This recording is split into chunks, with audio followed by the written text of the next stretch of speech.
금년표도 그렇고요.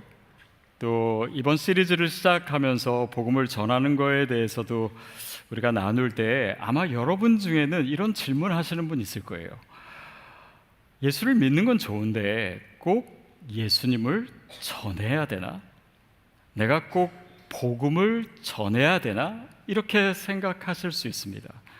왜냐하면 종교라고 하는 것이 지극히 사적인 것이고, 또 우리가 살아가고 있는 이 현대 사회의 문화는 자신의 생각이나 어떤 신념, 그것을 존중하고, 또 내가 예수를 믿는다고 해서 이것을 전하기 위해서 내 주변 사람들을 좀 불편하게 만들고 싶지 않다라고 하는 마음에서 그런 생각하시는 분들이 분명히 있으실 겁니다. 그리고 한편으로는 정말 충분히 이해가 됩니다. 근데 그런 생각 가운데에는요, 우리가 생각지 못하는 잘못된 기독교에 대한 전제가 있습니다. 그 전제는 뭐냐면, 한편으로는 오해이기도 한데요, 기독교가 여러 종교들 중에 그저 하나다라고 생각하기 때문입니다. 그래서 뭘 믿어도 괜찮지 않겠냐, 나는 이걸 선택했다라고 하는 생각입니다. 자, 기독교가 종교인가? 한편으로는 그런 것 같습니다. 보통 종교에서 얘기하는 어떤 내세에 대한 이야기도 있고, 또 어떤 예배, 의식, 예식 이런 것도 있고, 또 도덕적인 가르침 이런 것도 우리의 신앙생활에 포함되어 있고, 이런 교리들, 이런 것들이 일반적인 종교와 크게 차이가 나지 않는 것처럼 보일 수도 있습니다. 그런데 그런 다른 종교들과 기독교와의 근본적인 차이가 있는데, 그것은 뭐냐면, 그것이 어떤 노력이든 어떤 탐구이든 어떤 도덕적 삶이든 인간 스스로 그 궁극적인 목표에 도달할 수 있다라고 하는 생각입니다. 그러니까 자기 자신에 대한, 내가 탐구하고 내가 연구하고 내가 열심히 노력하고 내가 어떤 행동을 하면 그런 종교적 목적을 내가 취할 수 있을 것이다. 즉, 자기 스스로에 대한, 인간 스스로에 대한 확신입니다. 얼마 전에 제 아내가 그런 얘기를 하더라고요. 어느 교회에 이제 자매님을 만났는데 그 자매님이 그런 얘기 하더래요. 사모님, 우리 교회에서 결혼 제일 잘한 남자 2명이 있습니다. 한 명은 권 목사님이고 한 명은 내 남편이에요. 이러시는 거예요. 그래서 이제 제 아내가 내가 뭐라 그러냐 그랬더니 참 사람을 잘 보시는 것 같네요. 이런 대화를 했대요. 자, 자기 자신에 대해서 긍정적으로 생각하는 것, 저는 그것이 참 좋다고 생각합니다. 정서적으로도 건강한 거예요. 그런데 나 자신에 대한 확신은요, 우리가 그것을 기독교 신앙에 접목했을 때는요, 전혀 다른 이야기가 됩니다. 복음에서 우리가 알게 되는 것은 인간은 죄인입니다. 그 죄로 인해서 하나님으로부터 멀어졌고 심판의 대상이고, 그러니까 인간 스스로는 하나님을 알 수도 내 스스로 구원을 성취할 수도 없는 존재이다 라고 하는 것이 기독교 신앙에 있어서 가장 중요한 전제 중에 하나이죠. 자, 그래서 우리가 그리스도의 정말 자녀가 될 자격이 있는가? 내가 그리스도의 신부가 될 자격이 있는가를 생각할 때 우리는 근본적으로, 본질적으로 그런 존재가 아닙니다. 칼 바르트라고 하는 신학자가 종교에 대해서 이렇게 얘기합니다. 종교는 인간 스스로 하나님께 도달하려고 하는 시도다.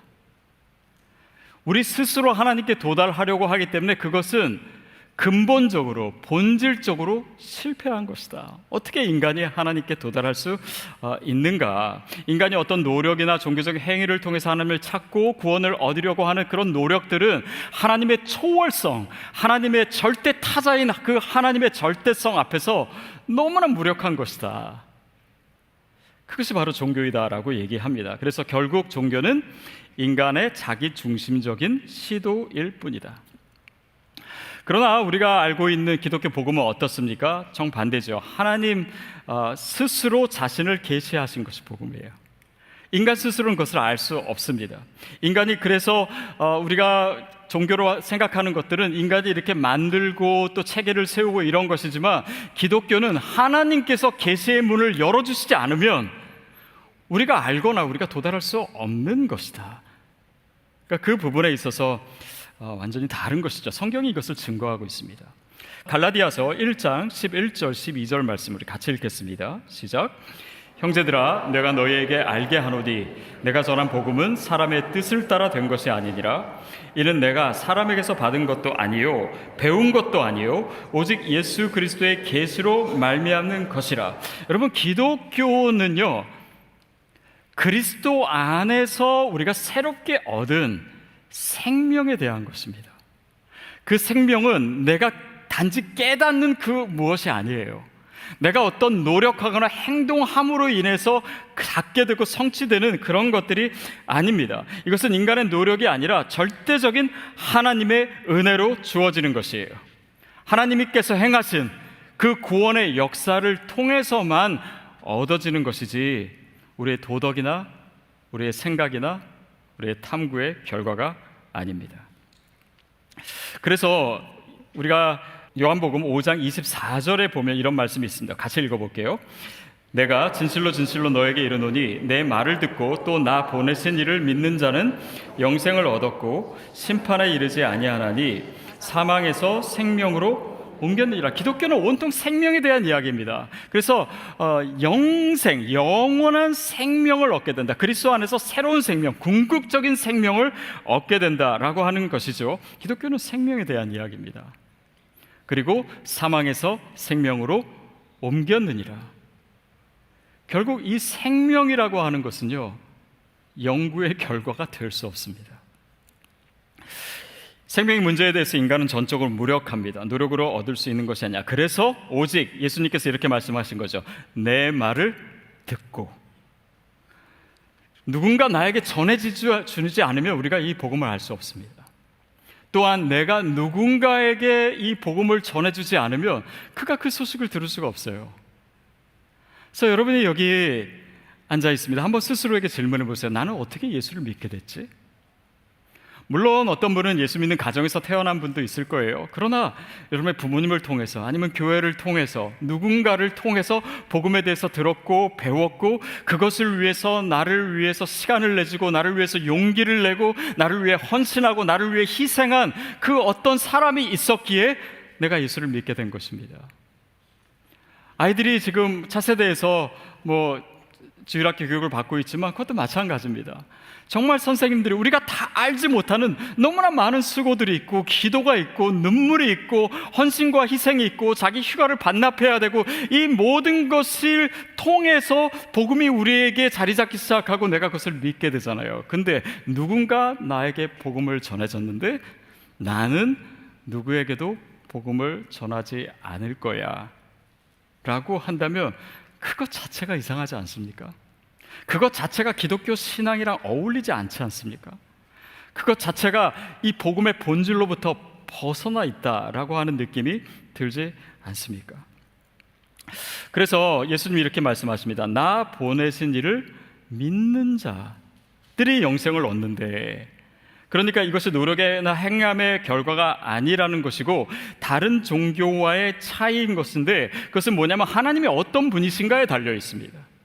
그러니까 그분이 그냥 여러 신들 중에 한 명이라면 내가 어떤 신을 선택할 수는 있겠죠. 그러나 그분만이 유일한 하나님이시라면, 그분만이 창조주시라면, 그분만이 내 삶을 만드신 분이라면, 그분만이 이 모든 영혼을 소유하고 계시고 우리의 심판자가 되신다면 이야기는 완전히 달라지는 것입니다.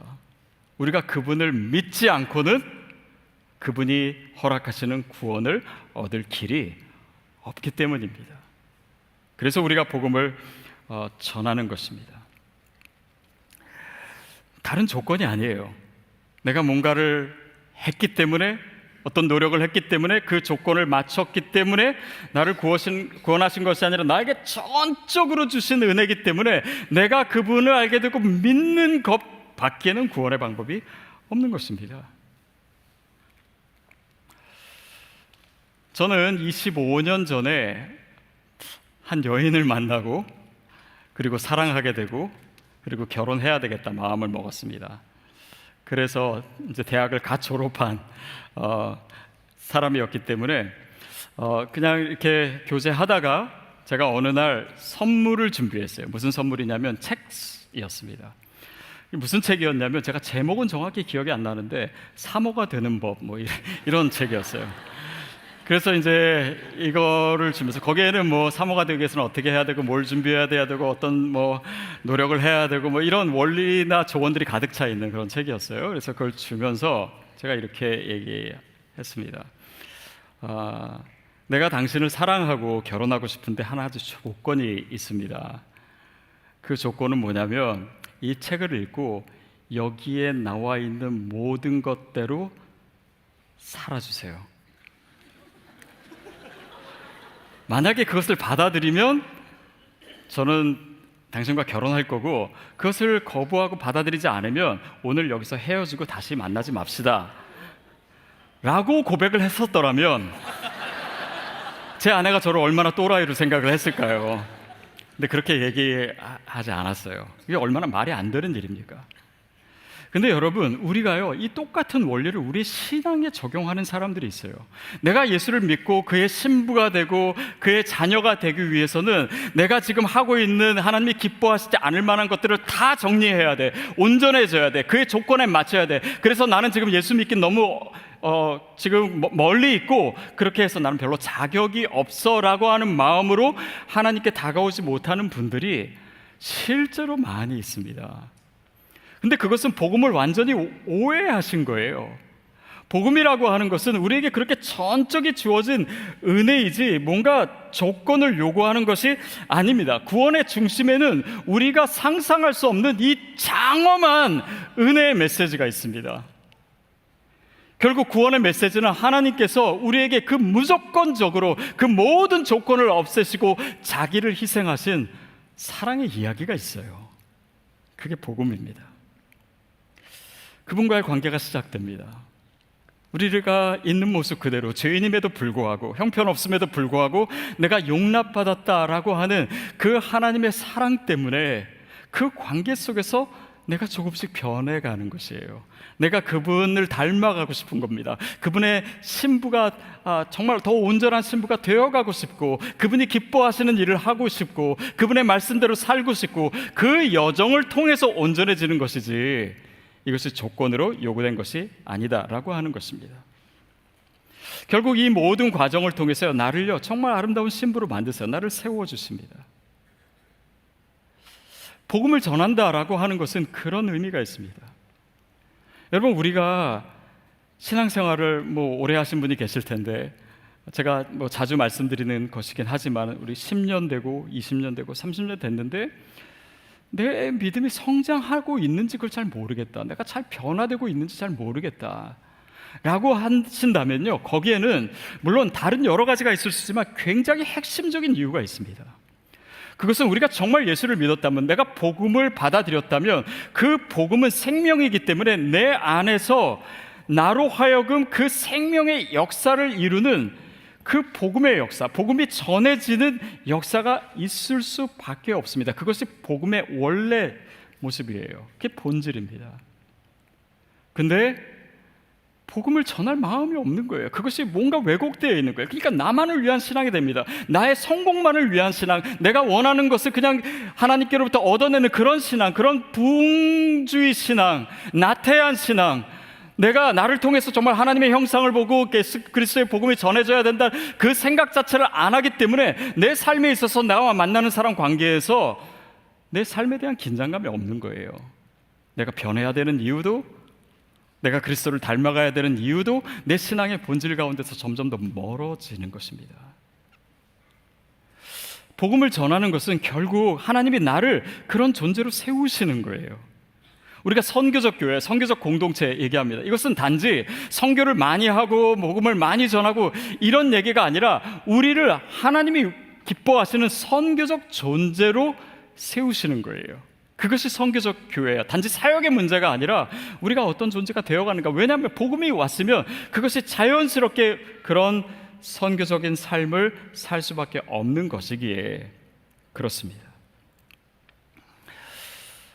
오늘 본문은 사도 바울이 복음을 전하다가 감옥에 갇혀 있었고 또 자신의 성도들에게 이 복음을 어떻게 전하고 또 지금 상황에서 어떻게 이 복음이 확장될 것인가 라고 하는 것을 나누면서 기도해 달라고 합니다. 기도하라. 계속해서 기도하라. 왜냐하면 그때의 상황을 보면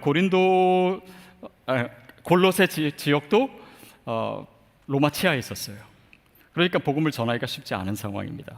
당시에는 그 지역에 이단도 많고 또 혼합주의 종교도 많고 또 여러 가지 유대인들의 방해도 있었고, 그래서 복음을 전하기가 어렵습니다. 그 사람들 두려워했어요. 사도 바울도 감옥에 있습니다. 두려움 가운데 있었습니다. 근데 그 가운데서 이 장애물을 넘어서서 어떻게 복음을 전할 것인가, 그것을 위해서 기도해 달라고 합니다. 물론 골로새 교회와 지금 우리 교회와의 우리의 삶에서의 상황은 좀 다릅니다. 근데 복음의 장애물, 복음 전도의 장애물은 늘 언제나 있어요. 그리고 그것 때문에 우리가 두려워할 때도 있습니다. 그들의 상황이 좀 외적으로 어려운 상황이었다면 우리는 내적으로도 어려운 상황이고, 또 이 시대에서 복음을 전하는 것이 생각보다 그렇게 쉽지 않을 수도 있습니다. 내적이다 했을 때는 어떤 분은 나는 성격이 내성적이라서 복음 전하기가 어려워, 뭐 실제적인 이유가 될 수도 있습니다. 이번에 제 아내랑 제가 그 MBTI 검사를 좀 다시 해봤어요. 우리 3040 모일 때. 근데 저는 INFP가 나왔고 제 아내는 ESTJ가 나왔습니다. 이 말인즉슨 정반대라는 거예요. 예전에 제가 그 연예인 차인표 씨, 신혜라 씨를 만났을 때 이분들의 MBTI가 똑같습니다. 차인표 씨가 INFP고 ESTJ가 신혜라 씨예요. 그때 신혜라 씨가 저한테 뭐라 그랬냐면, 목사님 정말 힘드셨겠네요 그러더라고요. 정말 많이 달라요. 근데 제 아내는 원래는 이제 얘기하기를 원래 I였대요. 내성적인 사람이었는데 목회 활동을 하면서 사람들 계속 만나면서 어느 순간 E가 되었다라는 거예요. 근데 저는 제 아내를 만나기 훨씬 전부터 목회를 하고 30년이 넘었는데도 아직 I입니다. 그러니까 저에게는 뭐 사람들을 만날 때 사실 조금 더 많은 에너지가 필요한 것 같아요.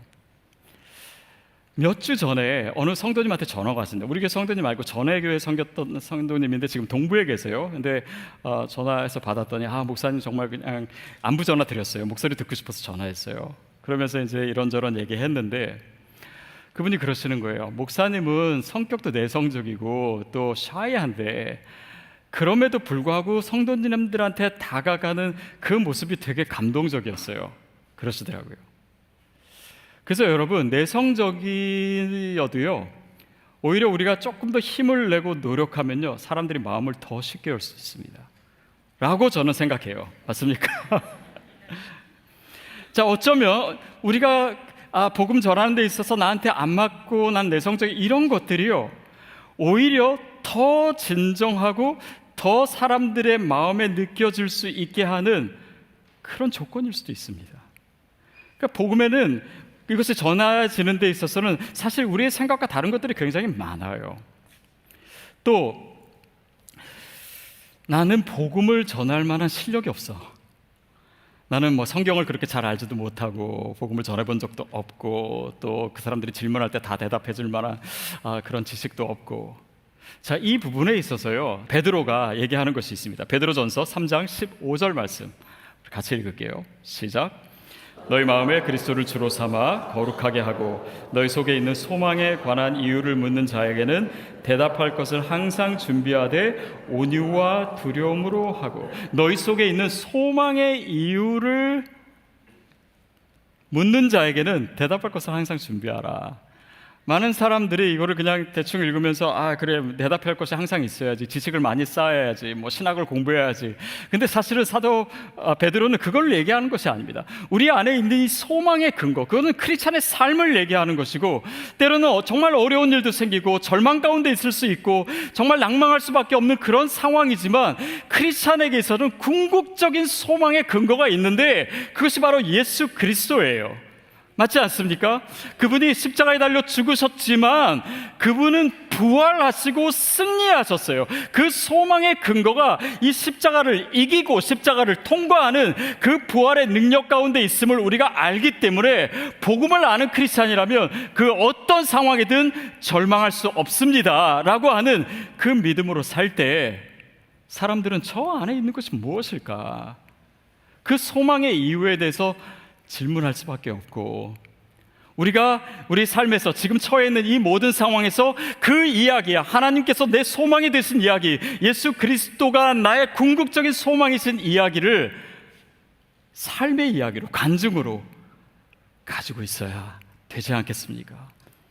어쩌면 우리의 힘든 상황도 바로 그 이야기를 위한 배경이 되지 않겠습니까? 그래서 단지 그냥 논리로 이기는 것이 아니에요. 어떤 분은 믿지 않는 사람들에게 얘기할 때 그 사람이 정말 꼼짝 못하게 한마디도 못하도록 논리로 그를 제압해 버리려고 하는 사람이 있어요. 그렇게 해서는 사실 복음이 잘 전해지지 않습니다. 많은 사람들이 예수를 믿지 못하는 것은 지적으로 설득이 안 되는 이유도 물론 있겠지만 사실은 감정적으로 아니면 부정적인 경험 때문에 예수를 믿지 못하는 거거든요. 그래서 온유와 두려움으로 하라라고 하는 것은 무엇입니까? 그들을 단지 논리적으로 제압하는 필요가 없는 것입니다. 결국 우리의 삶에 정말 살아있는 그 하나님에 대한 이야기, 이것이 그들로 하여금 내 안에 있는 소망의 이유를 보게 하는 것이죠. 온유와 두려움으로 하라. 어쩌면 우리는 복음을 전하는 데 있어서 내 마음에 두려운 마음이 들 수도 있습니다. 저 사람이 나를 거절하면 어떡하나? 아니면 내가 실패하면 어떡하나? 그런데 그런 두려운 마음이야 들 수 있겠지만 여기서 말하는 두려움은 그런 사람에 대한 두려움이 아니라 우리가 하나님에 대해서 어떤 태도를 갖는가, 즉 우리가 하나님에 대해서 진짜 경외함, 그러니까 그분과의 관계 속에서의 그 거룩하신 그분에 대한 두려움을 가질 때 이 모든 두려움을 이길 수 있다라고 하는 것입니다.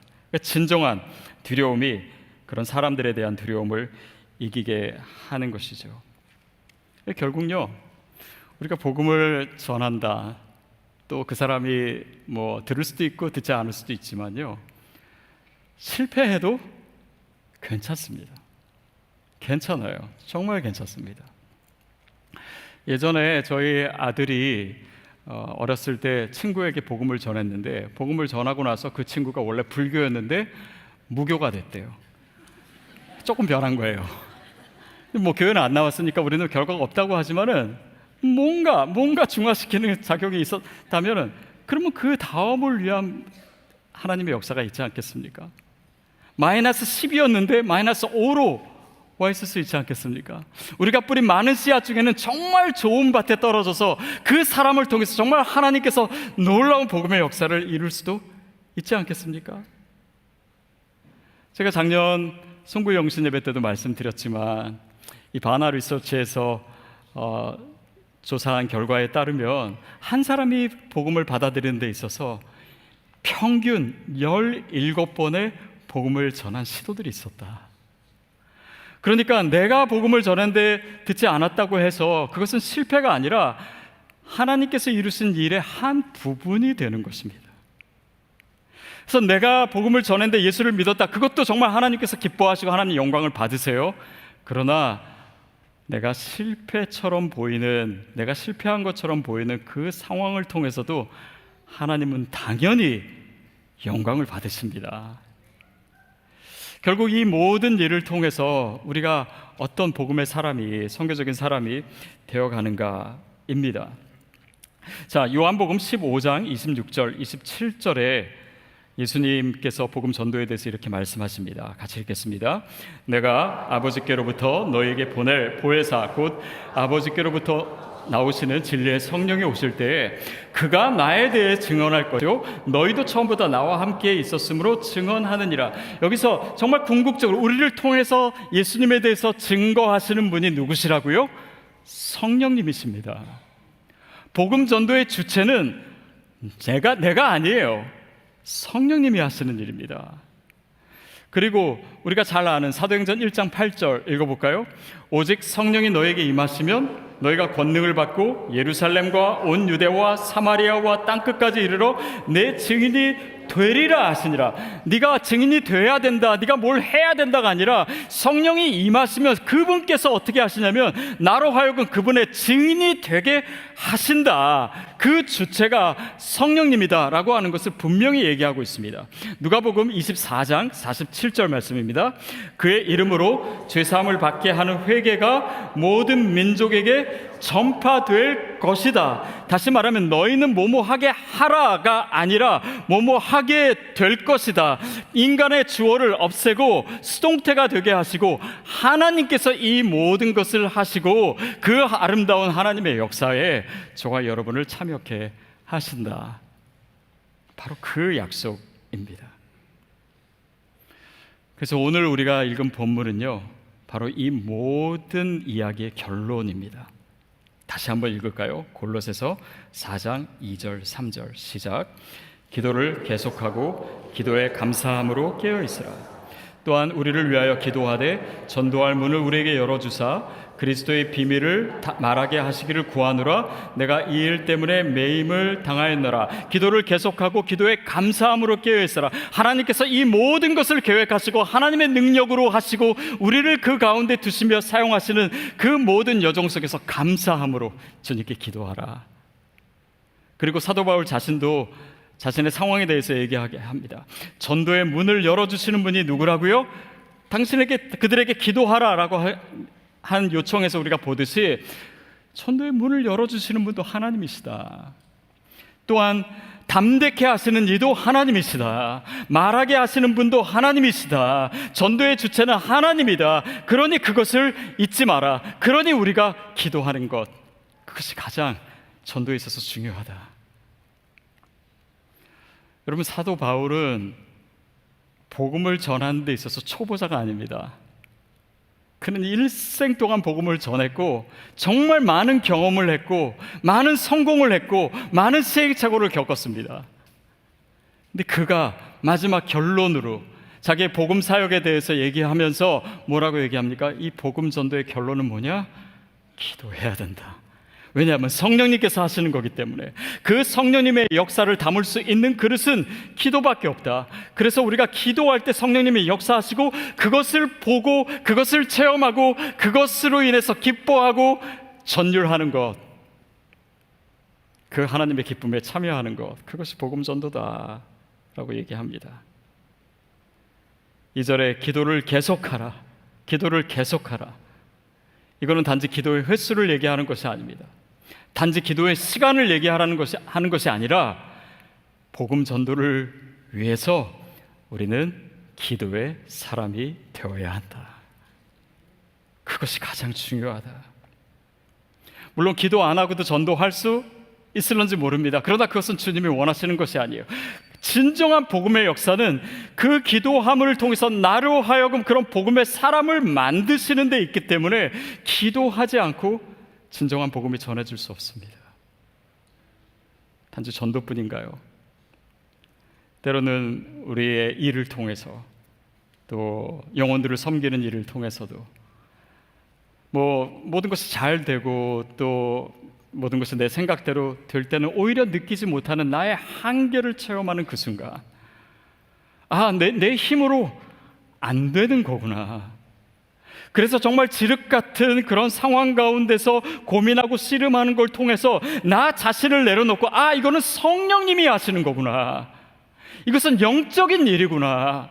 영적인 싸움이구나. 하나님께서 하시고 나로 하여금 그 가운데서 주님이 하시는 일을 보게 하시는구나. 오히려 그렇다면 이 모든 상황이 나로 하여금 복음에 있어서 또 믿음의 삶에 있어서 더욱더 진정성을 갖게 하는 것입니다. 사도 바울이 어떻게 그렇게 위대한 복음 전도자가 될 수 있었습니까? 그는 기도의 사람이었기 때문이에요. 베드로가 어떻게 그렇게 될 수 있었습니까? 기도의 사람이었기 때문에. 예수님의 제자들이 왜 어떻게 그렇게 배신자에서 복음을 위해서 목숨을 바치는 사람들이 될 수 있었습니까? 예수님께서 제자들에게 너희는 예루살렘을 떠나지 말고 내가 약속한 것을 기다리라라고 하신 이유가 뭡니까? 그것이 사도행전 1장이라면 2장에서 마가의 다락방에서 그들이 기도하고 있을 때 성령이 임하시고 그들에게 권능이 임하고 그 다음에 사도행전의 역사가 시작돼서 그들이 흩어지지 않습니까? 결국 복음을 전하는 것은 기도함으로 성령의 능력을 공급받는 것이다. 우리가 다 책임을 져야 되는 것도 아니고 우리가 결과까지 다 내가 봐야 되는 것도 아니고 하나님께서 하시는 일들을 우리 기도를 통해서 그 무릎의 열매를 통해서 보게 하시는 것, 저는 그것이 복음의 역사라고 믿습니다. 하나님이 그 아름다운 역사에 저와 여러분을 초대하십니다. 또 시드 교회를 그렇게 세워주셨어요. 자, 이것은 우리가 많은 사역을 한다 그 전에 하나님, 내 자신이 먼저 기도의 사람이 되게 해주시옵소서. 시드 교회가 기도하는 교회 되게 해주시옵소서. 그렇지 않고는 진짜 미셔널한 교회가 될 수 없기에, 그러지 않고는 진짜 이 복음의 통로가 될 수 없기에, 그러지 않고는 정말 하나님이 하시는 일들을 겸손하게 내 삶을 통로로 사용해 주시는 그 하나님을 경험할 수 없기에 오늘 우리에게 이 말씀 주신 것이 아닌가 싶습니다. 사랑하는 여러분, 우리가 이번 학기를 시작하면서 정말 내 삶을 통해서 그리스도의 복음이 전해지기를 소망하고 있습니다. 어쩌면 마음에 과연 내가 할 수 있을까? 우리 MC가 할 수 있을까? 그러나 그 모든 것을 생각하기 전에 주님께 기도함으로 나아가십시오.